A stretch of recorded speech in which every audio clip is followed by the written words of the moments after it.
రోజు గవర్నర్ గారి ప్రసంగంలో బడ్జెట్ సంబంధించిన ప్రసంగంలో గవర్నర్ గారు ప్రసంగిస్తున్నప్పుడు గత ప్రభుత్వంలో ఉన్న నాయకులు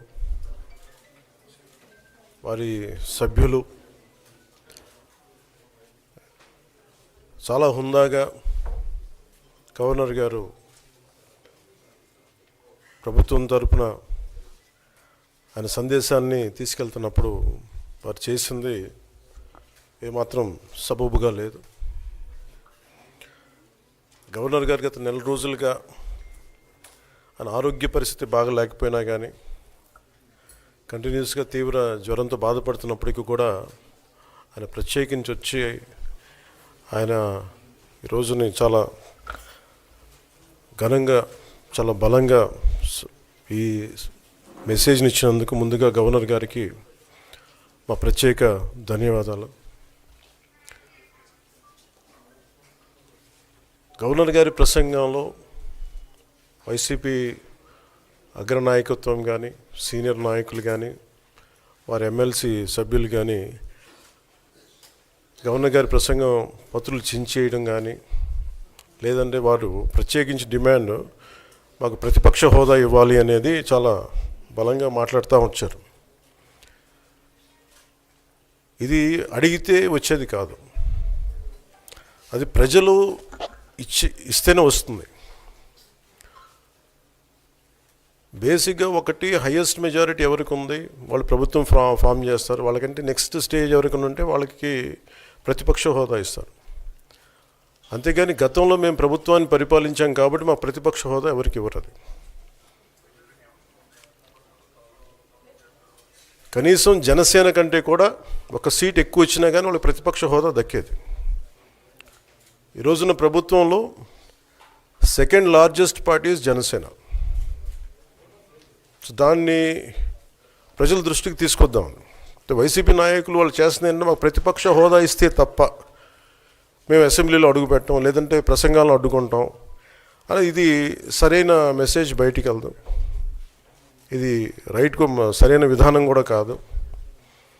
ఇది ప్రజలందరికీ తెలియజేయాలనుకున్నాం. ఇది ప్రతిపక్ష హోదా ఏ పరిస్థితిలో వస్తుందంటే మీకు రూలింగ్ పార్టీ కంటే కూడా అత్యధికంగా ఇంకొక సీట్లు వాళ్ళకంటే మీరు వస్తే దాని తర్వాత స్థానం మీకు వస్తే ఖచ్చితంగా ప్రతిపక్ష హోదా వాళ్ళకే ఉంటుంది.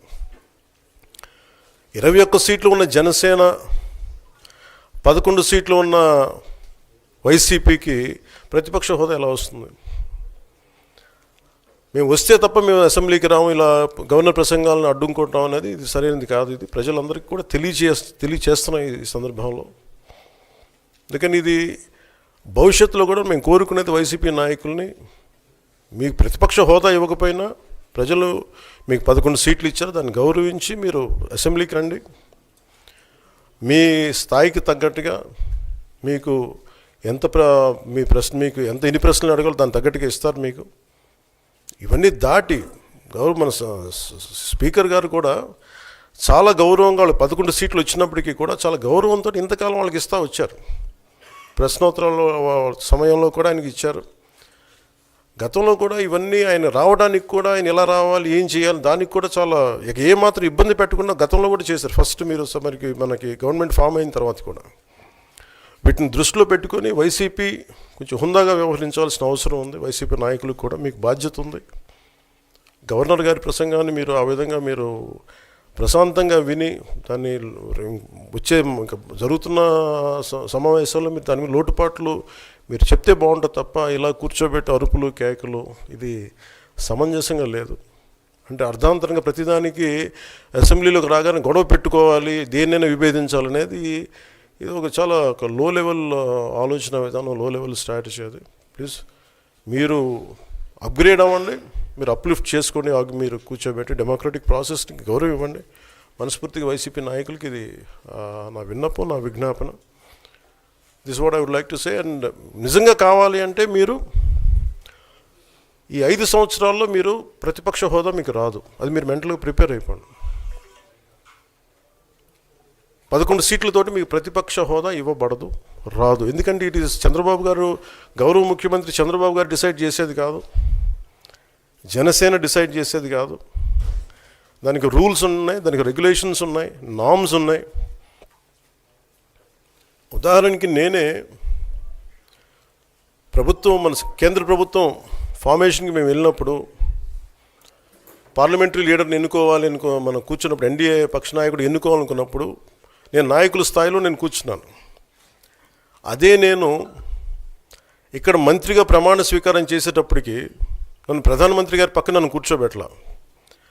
నేను డిప్యూటీ సీఎం అయినప్పటికీ కూడా అది మంత్రి హోదానే కాబట్టి తిరిగి నన్ను మంత్రులందరూ పక్కనే కూర్చోబెట్టారు తప్ప ప్రత్యేకంగా నన్ను అక్కడ కూర్చోబెట్టలేదు. They are very specific rules and regulations నడుస్తాయి. ఉదాహరణకి పొద్దున కూడా స్పీకర్ గారు ఎదురొస్తే, నేను అసెంబ్లీలోకి అడుగు పెడతా ఉంటే స్పీకర్ గారు ఎదురొచ్చారు. మనకి వచ్చి ఆయన కూడా ఆయనతో పాటు రండి అని వెళ్తుంటే ముందుకు తీసుకెళ్తుంటే నాకు అనిపించింది, సార్ ఇది డిప్యూటీ సీఎంకి ప్రోటోకాల్ ఉండదు, ఓన్లీ ముఖ్యమంత్రి గారు, స్పీకర్, మనకు కౌన్సిల్లో ఉండే చైర్మన్ ఆయనే మీరు చేయాల్సింది తప్ప ఇది మేము ఉండేది కాదని చెప్పి నేనే వెళ్ళిపోయాను. ఎందుకంటే మేమే ప్రోటోకాల్స్ బ్రేక్ ఎందుకు చేయమంటే మాకు లేని ప్రోటోకాల్ మేము అడగం. అలాగే వైసీపీ నాయకత్వం కూడా గుర్తించాల్సింది, ఇది మీకు హోదా ఇవ్వబడదు. ఇది చంద్రబాబు గారు ఆప్ చేస్తేనే కాదు, ఇది ఎవరు ఆప్ చేసింది కాదు, మీకు ప్రజలు మీకు ఇవ్వలేదు. మీకు అది మీరు దృష్టిలో పెట్టుకొని మీరు ప్రవర్తించాల్సింది మనస్ఫూర్తిగా నేను వారిని కోరుకున్నాను. అంతేగాని వారిని ఎక్కడ అవమానం పరచాలని కానీ వారిని తగ్గించాలని కానీ లేదు. 175 సీట్లు కేవలం 11 సీట్లు ఇచ్చారు వాళ్ళకి. ఆ దృష్టిలో పెట్టుకొని ప్రవర్తించవలసిందిగా మనస్ఫూర్తిగా వారికి కోరుకుంటూ మీకు తెలియజేసుకున్నాను. Thank you.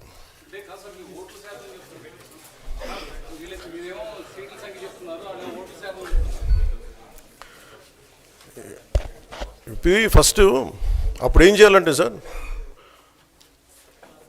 అప్పుడు జర్మనీకి వెళ్ళిపోవాలండి. ఇప్పుడు జర్మనీలో ఏంటంటేనండి, నేను జర్మనీ రిజల్ట్స్ కూడా ఏదో వచ్చినాయి చూస్తా ఉన్నాను ఎలక్షన్స్లో. 25% వచ్చిన హైయెస్ట్ పర్సంటేజ్ ఆఫ్ వచ్చిన ఓటుకి ఇన్ని ఎంపీస్, ఇంత అసెంబ్లీ స్థానాలు ఉంటాయి వాళ్ళకి. 5% మించి తక్కువ వస్తే 5% ఓట్లు మిగతా వాళ్ళు పంచుకుంటారు. మనకు అలాంటి బెనిఫిట్ మనకు లేదు కాబట్టి మన రాజ్యాంగంలో లేదు. వాళ్ళు మంకుపట్టు పడితే they are free to go to Germany.